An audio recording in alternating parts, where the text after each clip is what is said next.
I did not send Major Lynde to Fort Fillmore to preside over a retreat. I sent him there because the position required judgment, steady judgment, exercised under pressure, with imperfect information and real consequences. New Mexico, in the summer of 1861, was not a quiet department.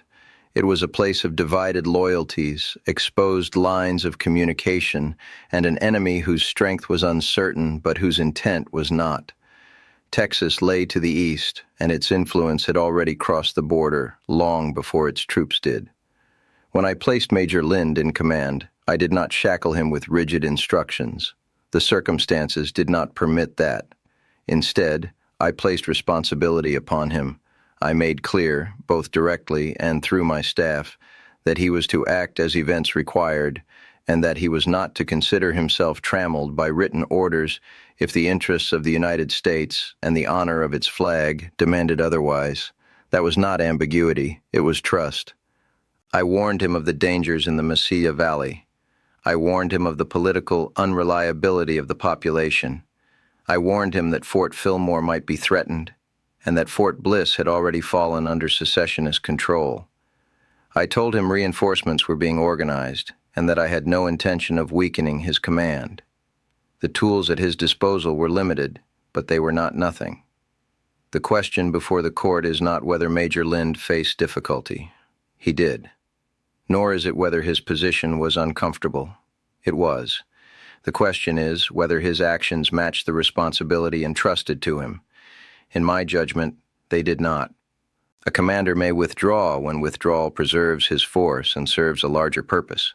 But surrender, particularly without exhausting the means of resistance, without a clear necessity, and without striking a blow commensurate with the position held, cannot be excused as prudence.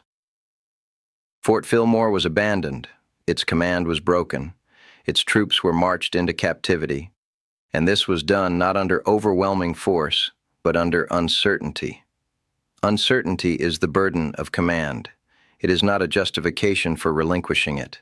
I do not believe Major Lynde acted with treason in his heart. I do not believe he sought to aid the enemy.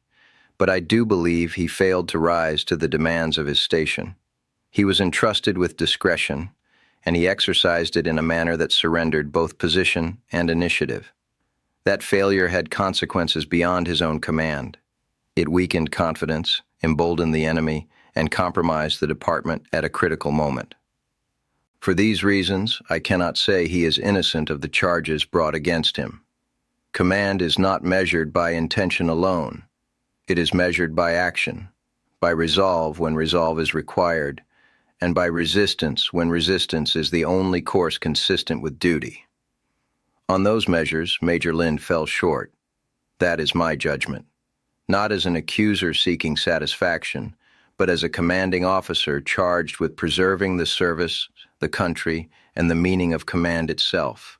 I am your obedient servant, General Edward E.R.S. Canby.